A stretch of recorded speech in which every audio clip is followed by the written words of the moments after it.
Welcome, everyone, and thank you for joining us for this Microsoft Reactor livestream event. We are happy to have Diego Colombo, a Microsoft Senior Software Engineer, joining us today for another .NET Conference virtual session. Today, Diego will present an exploration into machine learning with .NET Interactive and Lobe. This session will run approximately 45 to 60 minutes with time for questions throughout.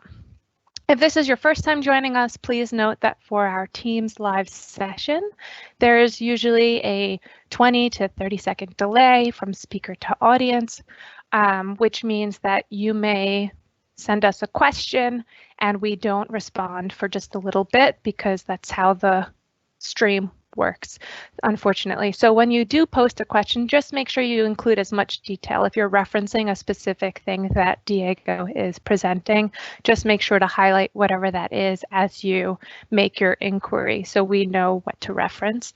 Because on our end, we'll see it immediately, and then we'll try to go back to where we were and cover that information. Also, this session will be recorded and then uploaded to YouTube at a later time. So I will share the YouTube channel with you so that you can view it if you ever want to reference this information again. And also just for your information, just because we have a lot of other helpful content available to you. At the conclusion of the session, we will have a little more opportunity for additional questions, but do, as I mentioned before, as information is covered, drop those questions in just to make sure that we can get to them all throughout the session. The Reactor program is always striving to provide new and engaging content, so your feedback is super helpful to us. So at the end of this session as well, I will be dropping just a survey into the Q&A for your feedback. At this time, I will give the floor to Diego. So just bear with me 1 second. And Diego, whenever you are ready to join us. Yep. Hello, everyone. I'm Diego, and like the title say, we're going to look at machine learning, but it's more about, how do you go about it? And this is not going to be a session about machine learning itself. We all know machine learning and AI is quite attractive. Is a thing that is more and more commonly used in a lot of different tasks. But if you ask me, it is complicated. At the end, artificial intelligence is a beautiful and nice name, but underneath the hood, we're talking linear algebra, statistics, complicated stuff. But that's what you need if you want to create things like, Tensorflow or neural networks. To use AI and to take advantage of artificial intelligence and machine learning, that's different. That is more about trying to teach a program how to do a task, and the term artificial intelligence means that when a system is performing for you from your point of view as an observer, it looks like that task has been accomplished by an intelligent being. So this is when the software makes decision, do things that you usually would say that those are things that an intelligent person would do. So this is all about trying to teach the machine to do something.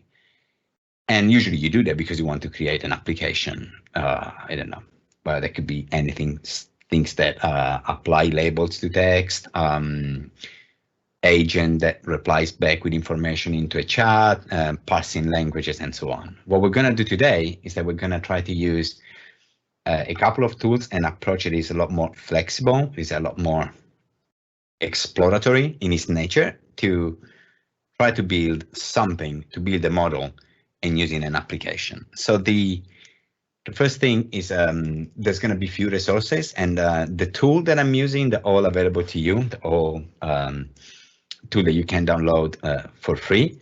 And also the content and the notebook that I'm going to use today, the whole things that I'm building is on GitHub, and it's something that you can get to. And I am going, or I don't know, Rebecca, if you could put the links so that it's available. All of them are available to the oh yeah, that was fast. It's already there. You're welcome. I like that. So let's get started. First thing I'm going to try to use is that instead of building a classic app, when you build the program, I want to use notebooks. And I work in the .NET Interactive team, and I'm going to use .NET Interactive Notebooks, which is a way for me to create notebooks I'm going to use C# as opposed to usually you see them in Python. A notebook, to make it simple, is a way so you could quickly prototype and write small amount of code each time, as opposed to having to create the whole complete application up front. And usually these things, they look like this. Like you got a cell, you put some code, and the things get evaluated back. And you might imagine 1 + 2 might probably do 3. That's the goal.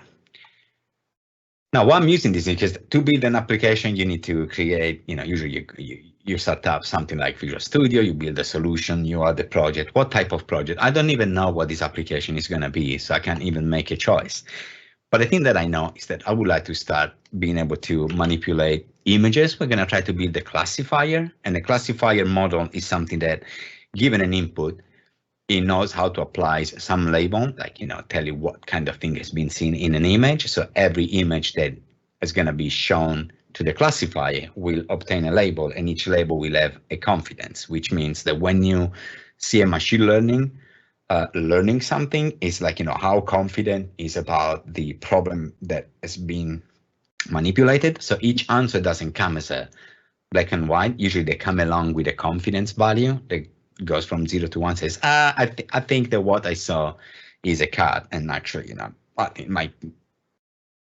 I'm confident 99% of what I'm telling you. So the first thing I would like to do at this point is I want to load a library, which is an open source library for C# for let me do images, because the things that I want to be able to do, that I want to download some images from the web.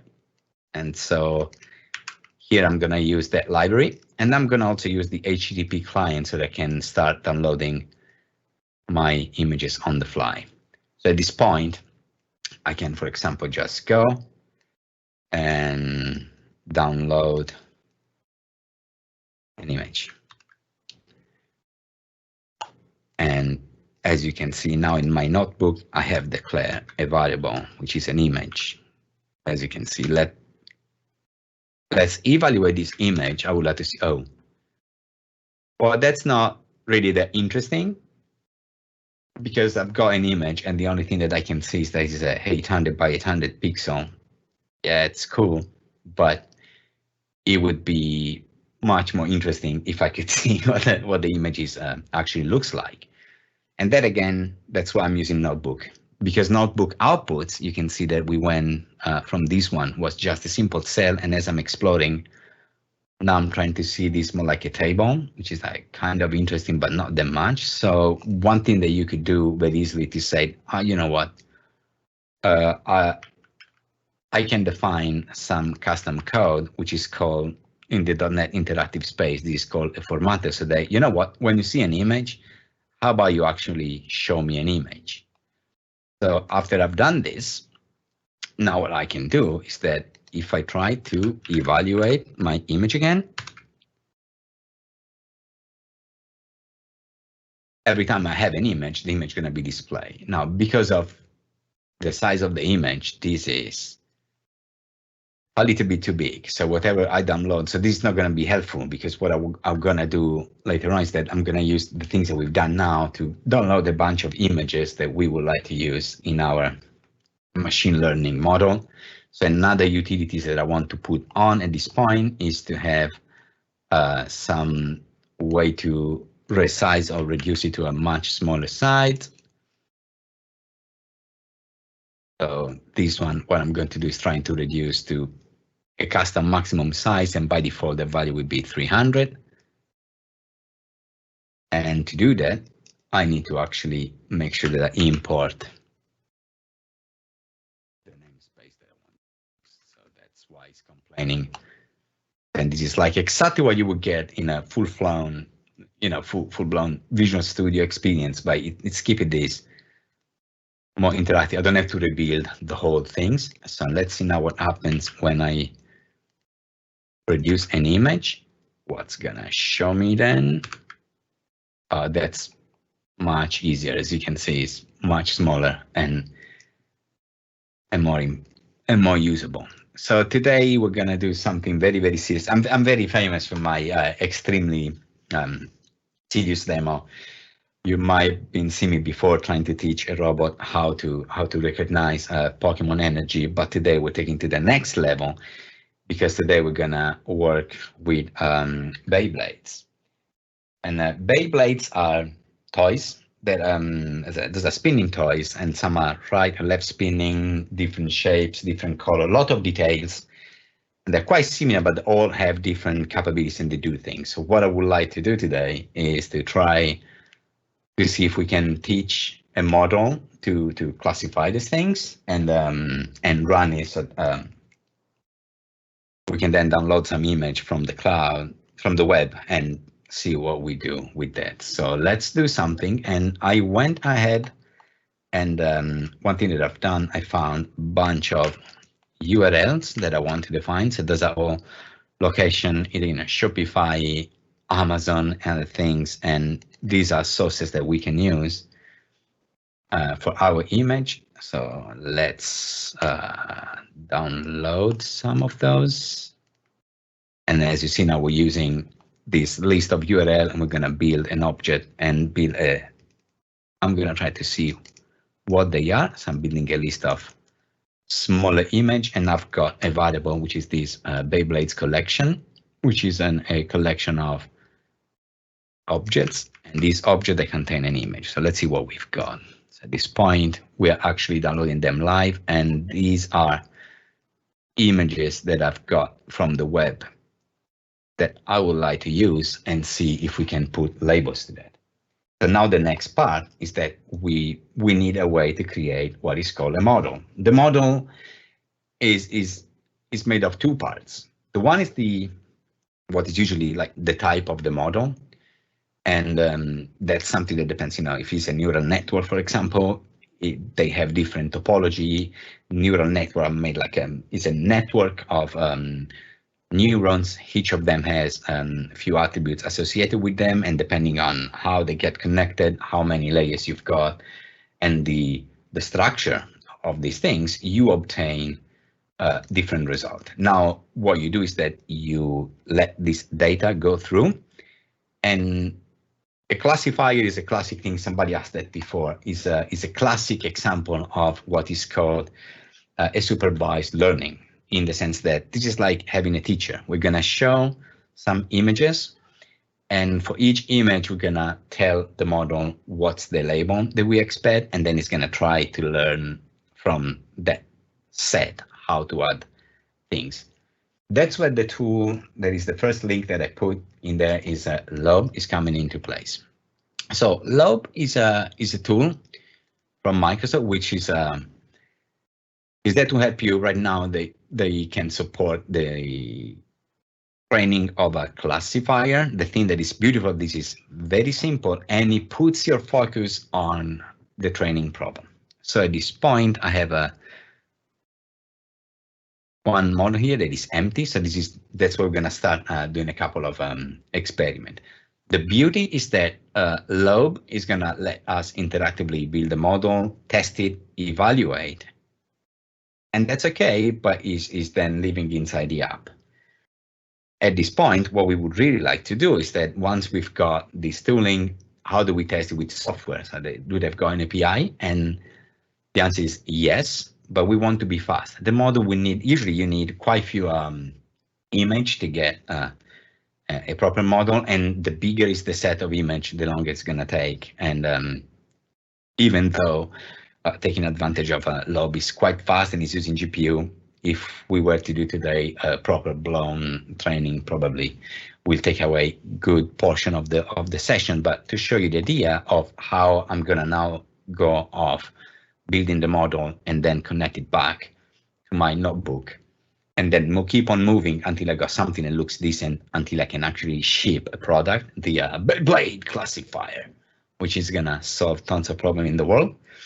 The first thing that we need to do is we need to start creating label and then associate images and samples with that label. That's what you do here in the label page. We're going to do import, and the beauty here is that we can import things that go on disk. But for making it even more fun today, let's try to do something using the live feed from the camera. We're going to choose a camera I can use. This one should work.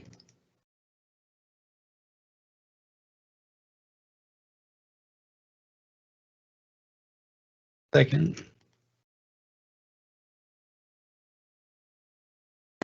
Hey, Diego, just while you're getting that set up, someone asked, I don't know if you already referenced this, but how does an ROC, rock curve, work?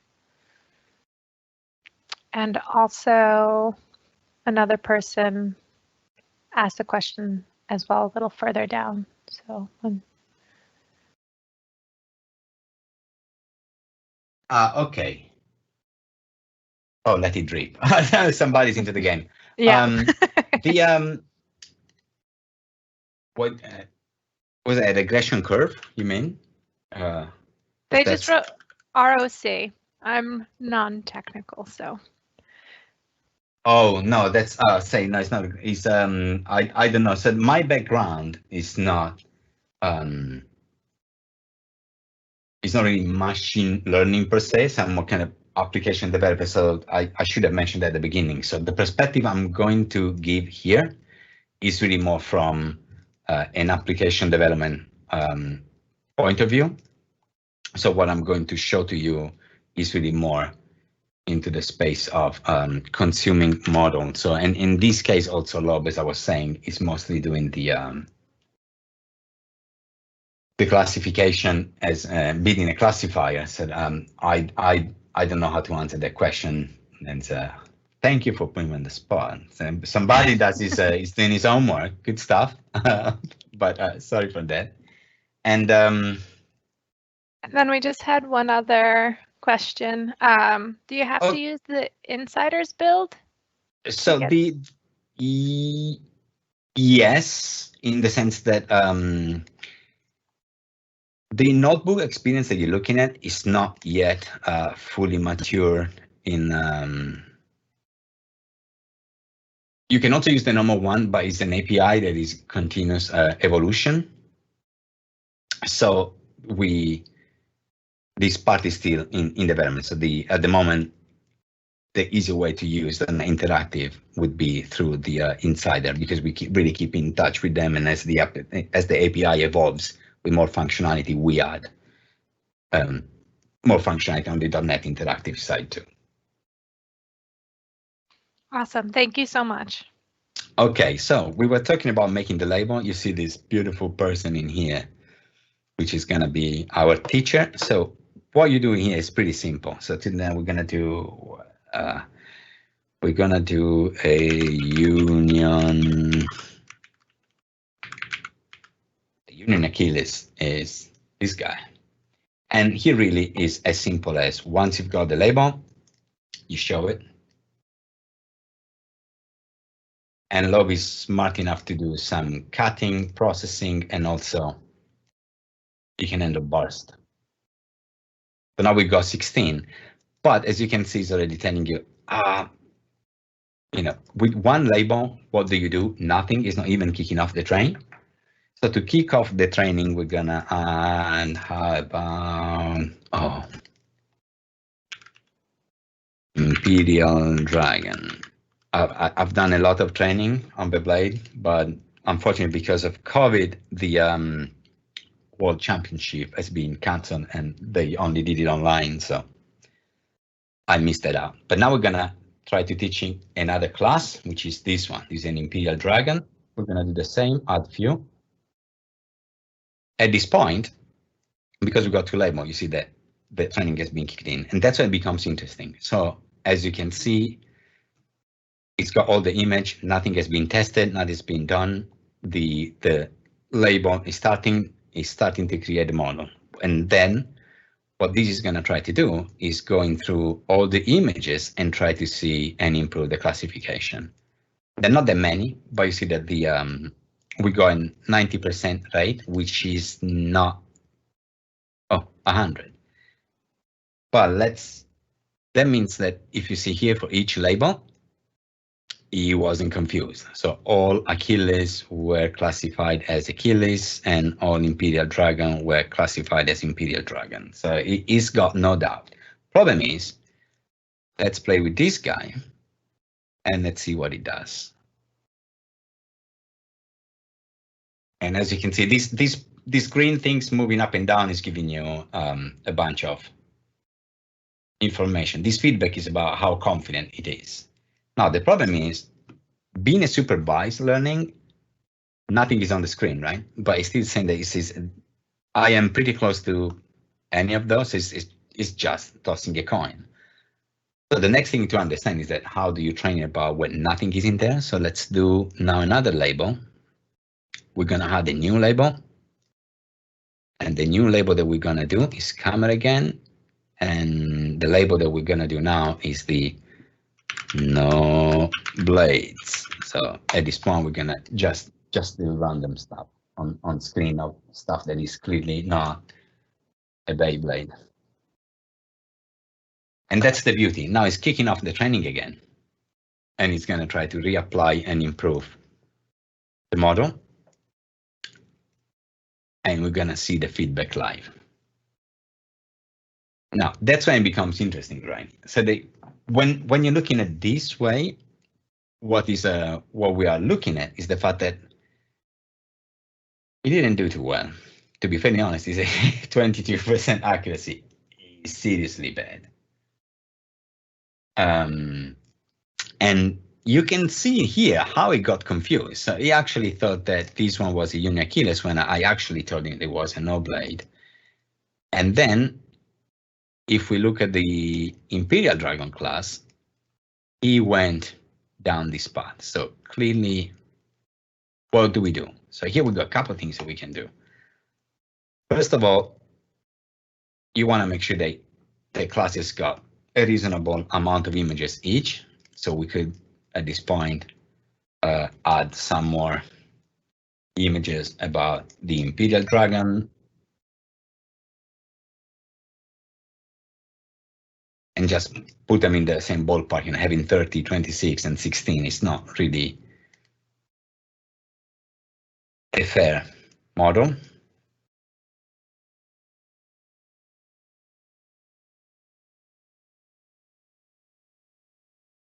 Now training again, and it's reasonable. And of course, the more image you put, and the other models I've got are more like in the 4,000 kind of model, is it takes more time to train. Where the things are now going to become more interesting.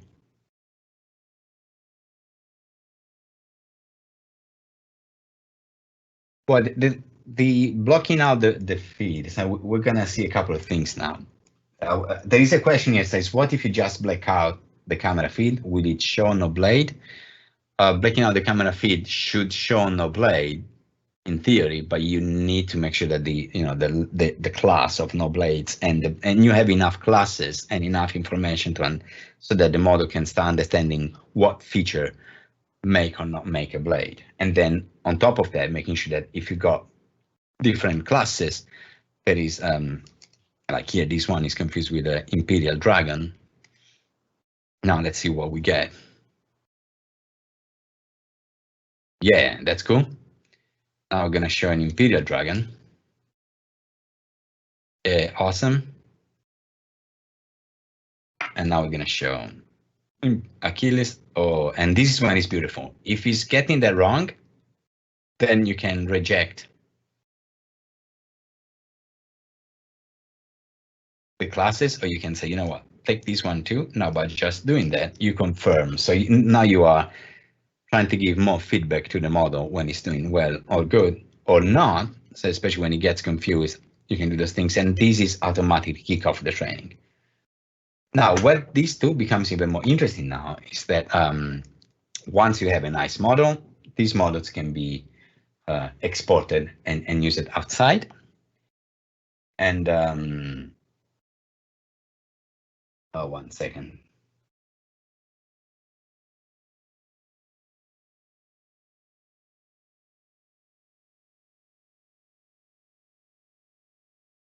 Sorry, Brandon, what's the question about the bot?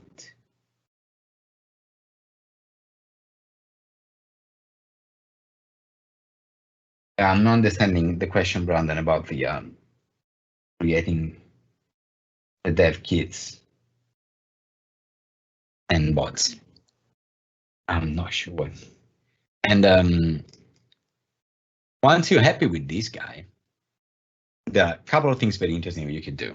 If you exporting a model means we build something that we're trying to consume in our product, but we got all the very common models, TensorFlow Lite, TensorFlow JS. So you can export and run these using the JavaScript support for TensorFlow. It's a full-on, web app to run in a browser.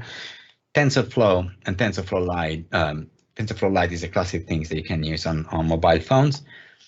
ONNX is my favorite format only because ONNX is an open source exchange format for neural network. So that means that this thing can be loaded with a variety of backend, including the ONNX runtime, which is a tool that is really focused on running the model and doing the job of applying that model to input. So that thing could be run as a service, and the ONNX runtime is available for pretty much any platform that I've come across with CPU running, GPU acceleration support, Windows, macOS, Linux, ARM, Raspberry Pi. Actually, I run in some of the demo that I've done before. We use the ONNX runtime on a Raspberry Pi, and is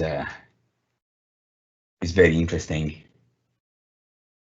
But what we're going to do now is that we can actually tell the application to expose an endpoint.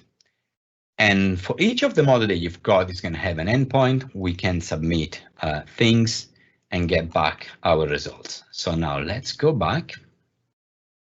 I don't want to use this one, but let's try, for example, I don't know, this Beyblade star. So this thing, I'm going to export the API.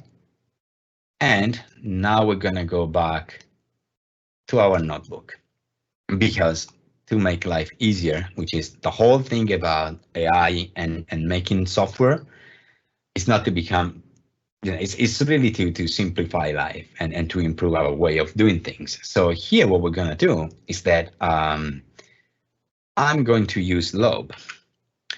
And Lobe has got bindings to help you doing things slightly faster, like really few lines of code. So what we're going to do is that I'm going to use Lobe, and Lobe is got a support of different way to manipulate images. I'm going to use the same image sharp as we've done before. Then I'm going to import the namespace so that I can use it. And then this is where things start becoming interesting. Lobe comes also with a client that I can use at this point to talk using the HTTP classifier. So at this point, I'm going to talk back to the endpoints that we've seen. We have got, as you can see here in the label, is that I've got a little bit more image. I have created more classes, and NoBlade is significantly bigger. And let me get the endpoints that I need.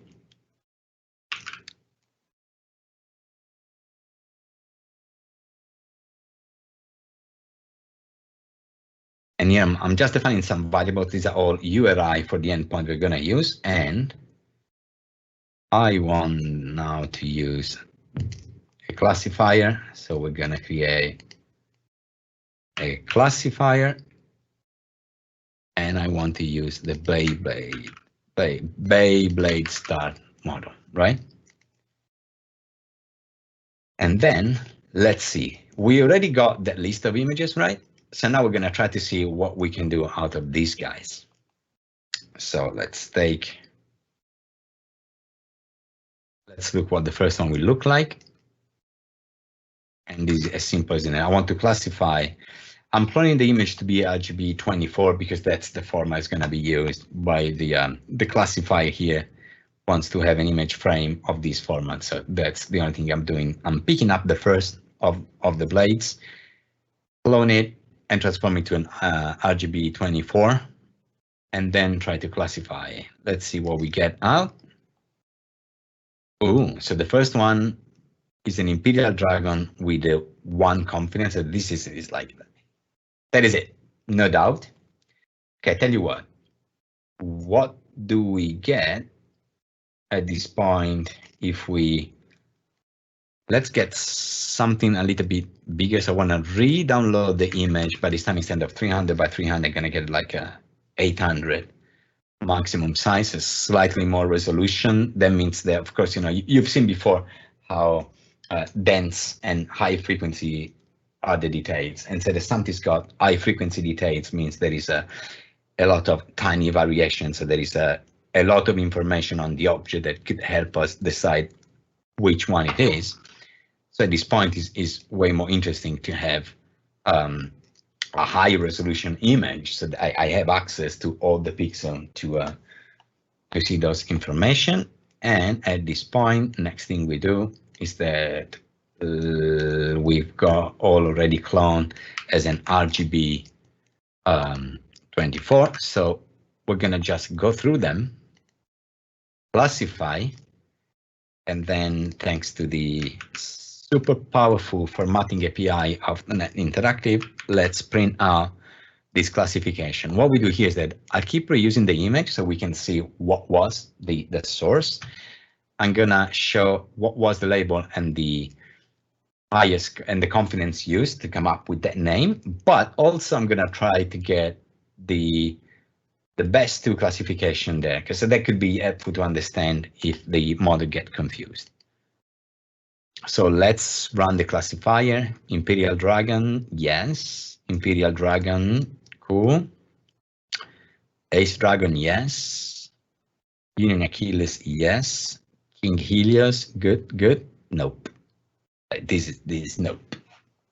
This is a Burning Wheel Phoenix Metal Fusion series. So it's definitely, that's when we understand that the space that we're trying to classify is not rich enough. But in this case, I've gone ahead and prepared a few other sets.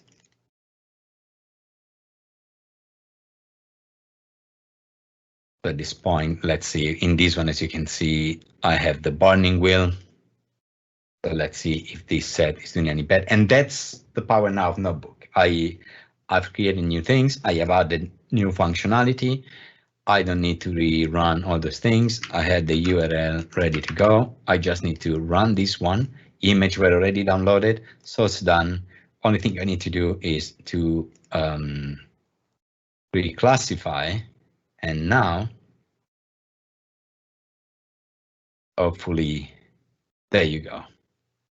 Though, as you can see here, it's not with the best confidence ever. The model is bigger. As you can see here, I've gone from the 500-ish images to the 2000. I added a few more labels. I've got Master Diabolos, which is my favorite. It's this guy. It's the coolest GT. And few other one, Requiem Spriggan and so on. So I increased also the feature space, so there is more room to be confused. And actually, if you see here, there is a 1% error, but if we go and look at that, we can, for example, go and look like the Fafnir when it was getting confused because he classified, unfortunately, a wizard Fafnir with a drain Fafnir. And just to show you what was the problem here is that you can see the images are a little bit blurry. So the beauty here is to also understand why is this wrong. And usually with with these things, stuff are wrong for the simple reason that we are not teaching the machine in the right way. Hey, I'll take this opportunity in that pause to let you know Brandon circled back and he tried to clarify a bit more. He said he was just wondering if they had packages you can download that have already been trained. Actually, so trained model, no, but you might have noticed that, usually when you look at those things, especially in classroom and stuff like that, when you're really going into what it means to do neural network, they will tell you, oh my, you're talking thousands of images, but you've seen I started having results with 200s, right? So this is because Lobe is doing what is called transfer learning. So there is a pre-known topology that has been pre-constructed to be a general purpose image classifier. So when we do this training, you are adding the last few layers information, you're adding the connection between the input and the labels, but a lot of how the topology is loaded, the feature selector and a few other things are already mostly trained. That's why you've seen me being able to do the bootstrapping of these things in so quickly with so few images. So this Lobe is at the moment is in public beta. There are a lot more things to come, and I really strongly suggest that all of you go to the URL that Rebecca posted and subscribe, because they are releasing a lot more other things. There are tutorials, project templates, and as you can see here, this is going in a direction where I just done the image classification, but when you get to having things like object detection and data classification, this is even more interesting, like because the data classification is about being able to classify a multi-dimensional input. But by multi-dimensional, it means that could be like a CSV file, a document with things. So this is about classifying data, labeling data, which becomes a much more interesting tool to explore and use. And then again, this is not a toy. The models being used here are all well-known and established model in the research community. It's only that instead of you having to find out which topology to use, the training algorithm is trying to provide the data and it's picking up the most appropriate architecture and then doing the training. And the label is, I have done the funny bit when you play, but when you go for import, you can import a data set. So then, of course, you don't need to do like I've done, label by name. I have, to be fairly honest, the biggest model, which is 5,000 images, is a file system structure where I got all the labels, and then each label is a folder containing a bunch of images. When I go, I import them all in one shot. Still is supervised because I thought what label to use for what image. So it's not unsupervised. It's not inferring the label from just the image. I told the model what label to use, but I don't do this part. So this thing starts building up the label, putting the images, kicking off the training and all the stuff. So you don't, this is more for getting to play with it. And here you can see that this is the drain Fafnir, which is pretty similar to this guy, right? Same color scheme, orange, blue, metal. But because it was too blurry, especially the, what is it? The drain Fafnir, he missed the frequency of the details. And that's where like you could find out that images like this one, for example, are absolutely pointless because it's so small within the frames. And it might even be learning that, look, if there is a hand holding stuff like that with this color, is a drain Fafnir. There is also some doubt here if you learn about my hands. You can see I've had quite a few more. I've got a lot more Beyblades. But that's what these things are usually wrong, not because of some model or things being totally inadequate. More often than not, the trouble lies in the way the data frame is done. And then at this point, we've got the notebook that is awesome. And, can I ship it? Kind of, but how this is not something you could embed on a mobile phone or things like that. So the Lobe AI SDK comes also with a client, which is an ONNX classifier as opposed to the HTTP. So what I've done next is that I have exported this model as the Beyblade 3, which is actually not this one. I have exported the Beyblade, and here got a Pokemon. This guy, which is on 4,500 images, way more labels. I exported this one as an ONNX, and when I did it, I actually gave way more time compared to what you saw to do the training. So it took a couple of hours to export the ONNX because the model was refined. Because when you're working, you can tell it if you want to give precedence to either accuracy or speed. So something being more accurate takes longer to train, and it's continuing because each step is going to refine its weight distribution and parameters to reduce the error for the classification and get this as close as possible to 100%. And here you can see that probably in train Burn Phoenix gets confused with ONNX. It's a shame, but ONNX is not that cool. Once I've done the export, that gives me things that and in this case the ONNX, but you still got the other 3 TensorFlow and more things are coming. Then I have created a C# app where here you can see that I've imported the Lobe ONNX and image and the ONNX runtime. So that's the thing I was telling you, so that I don't need to install on my machine any big, tooling to run TensorFlow or things like that, because I'm just focusing on having the runtime.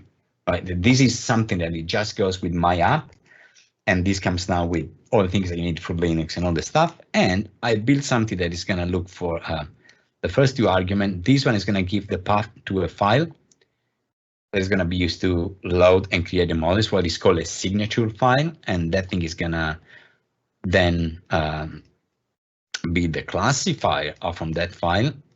I have registered for the ONNX. Then this is the code you've seen before, right? Classifier, classify, image. I load the path here, and I don't know what the thing is going to be. That could be, a PNG with alpha channel, whatever. So I need to make sure that I turn that into the appropriate format. And at this point, I classify and I print it out. And despite being a debug program, compile, off you go. This is how fast it went. And this is all using the native part, and is classified my super Hyperion, which is, then I can show you for proof that on the test image. And this part is the one that you've got in the repo that you can download. And then this was the image that has been labeled as Hyperion, and that is true. Is this guy, and that's the one you're looking at here is the Hasbro version versus the original Takara, which that's the one I use for the training. Nonetheless, he started the main feature, and he was able to tell you that he was super Hyperion, despite that you can see that they got this silvery bit, what this one is mostly using gold, red, and metal with the blue flames, and he was able to apply the model correctly. And that's where pretty much, as we said, at 45 minutes I was prepared for running out. And I don't know if this got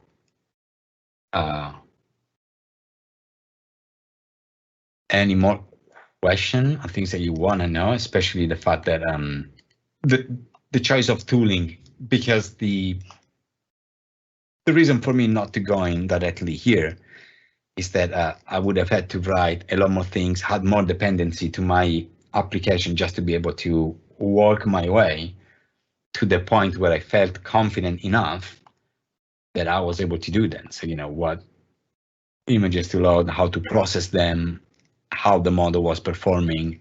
And then again, to be able to do that, each test would take me to train the model, which again, as I modify stuff, even that one, it takes 20 minutes to retrain on a 5,000 image. And then I need to export it. And then I need to export it, optimize for precision. So maybe I'm waiting another 2 hours, then I do a run. I don't like it and I keep on going, while of course my real time, the real process that I've been going through here was taking more bunches of minutes for each iteration I was doing with the images. And these were all the experiment. But by the time I get to this point where I was happy, I was able to quickly iterate, visualize. The other one is a console app because I'm just meant to create things for later on use in automation. This could be deployed in an Azure function or stuff like that. Crawl something, I don't know, a store, and tell me what's the stock of that store. Or it could be, imagine, if you were to see how many times a type of blades appear in a show or things like that, you might want to get the movie, split it up in frames and classify all of them and just build an histogram, right? To understand how many times one of these is on screen, for example. That's something clearly interesting, and I don't need to have any way to display the image. I just need to make sure through my tooling that I built the right model, that I've chosen the right data sets, and that the API is working correctly. And that's where the notebook, quick iteration using C# and give me exactly like we saw here, the code that I learned through this bit is the one that we have used in the production app. And that was the whole point of choosing this type of path to use to build a model and consume it in an app.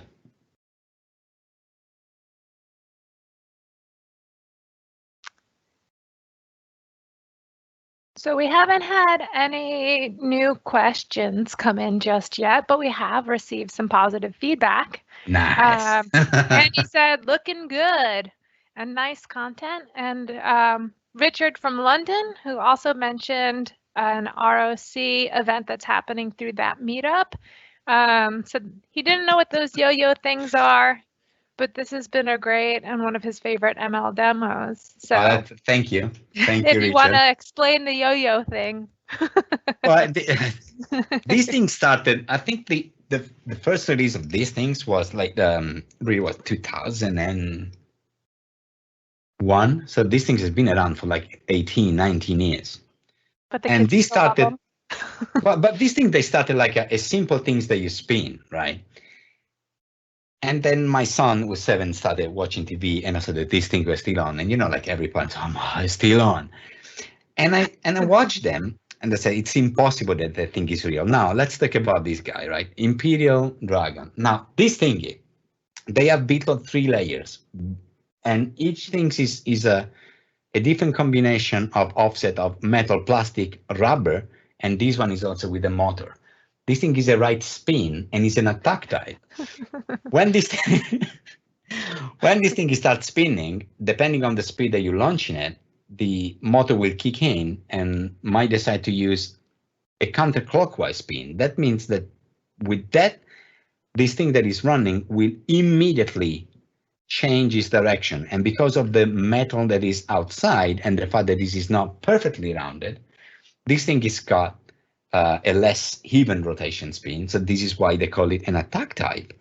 And this build up stamina, while this guy, which is what they call, this is a world Spriggan, when you got hit, these things, what they do is that they have, what is it? These guys simple. Every time you hit, they click until they explode.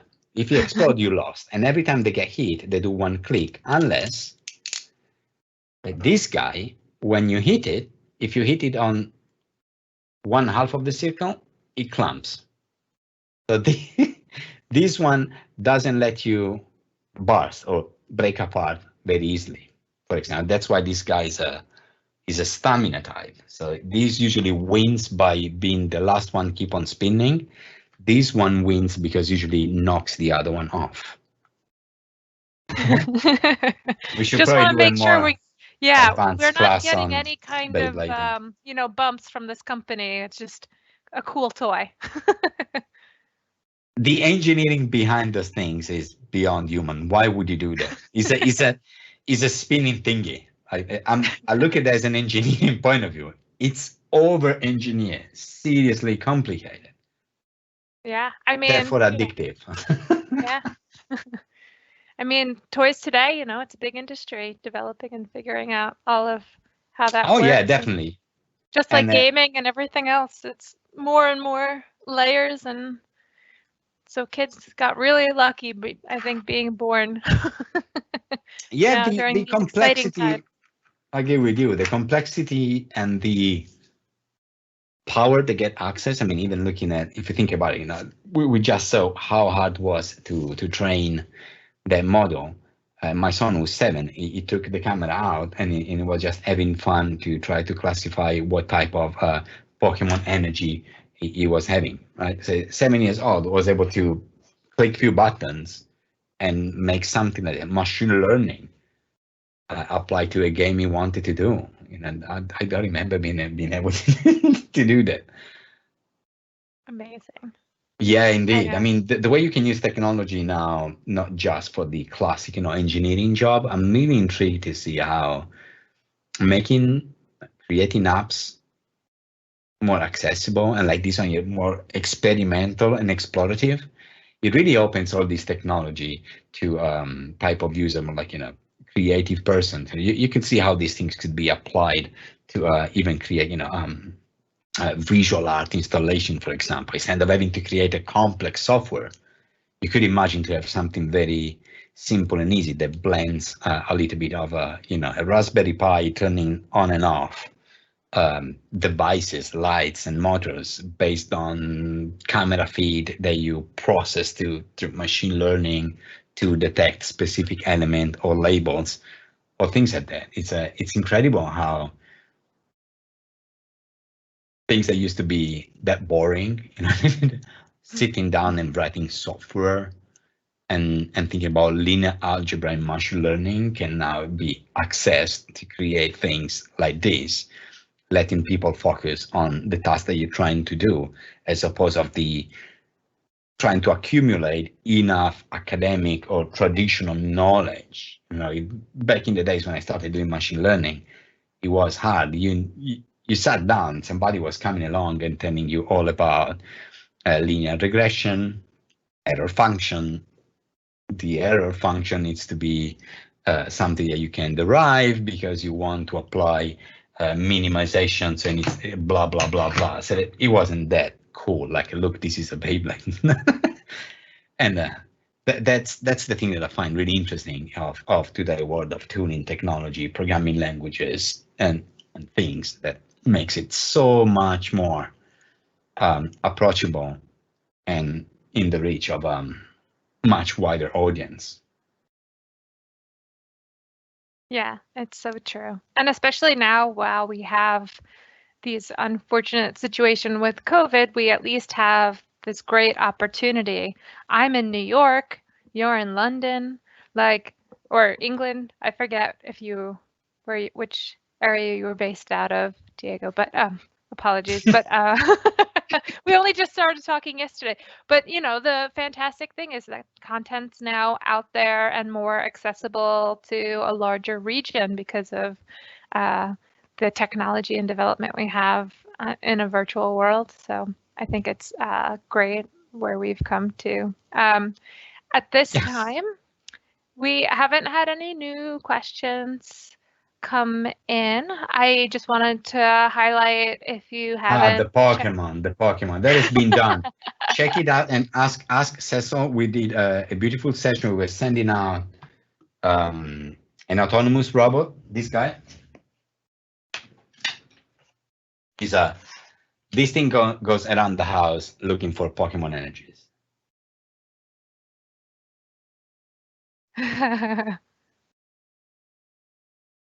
You should. Do you have a link to any kind of video or something that goes along with that robot and that research, or? Oh yeah, that actually was my team presentation at Build. We partnered with them with PyTop. If you look it up on our channel, if you look for the for Ignite session, there was in November, or you look them up in the Ignite channel on YouTube.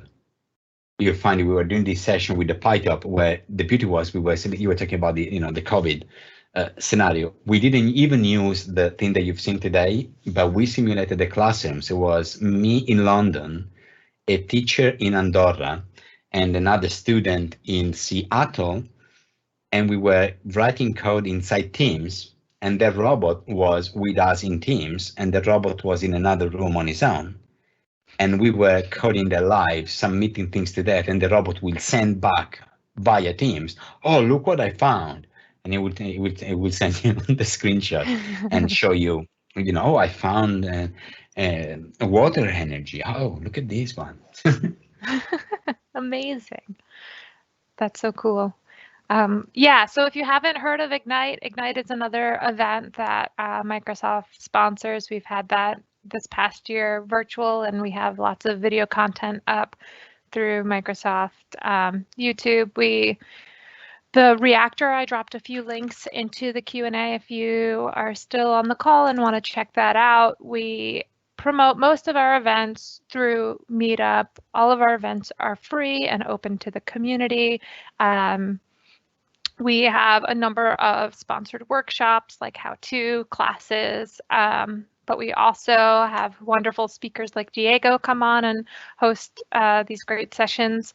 We also have, if you don't want to sign up with Meetup because it's a little bit of a process, you can also go to microsoftreactor.com. We have a calendar there. Because we're hosting everything online, we're in a virtual world right now. You basically find a time zone that works for you and check out the events that are happening during that time. If you're a super early morning person or a late night person, even though you might be located in one region of the world, we might be having events, on the opposite side that works for your schedule. So definitely take advantage. All of these events are free and available. We also afterwards, for a lot of them, including this session, post them to YouTube. So definitely, enjoy all of this free Microsoft content coming at you live. At this time, I think we will wind down, Diego, if you're good with that. I think will call it a day. Thank you all so much for joining us, sticking it out, hanging around, asking that was questions. Awesome. Thank you, guys. Thank you, every folks, and have fun. And somebody's proposing a few more models to build. We can kick off some project on GitHub for sure. I think it'll be interesting. Awesome. Thank you all, and thank you again, Diego, for taking the time and giving us this great Thank you for inviting session. me. It was so much of a pleasure. I really enjoyed it. Wonderful. Take care, all. Bye.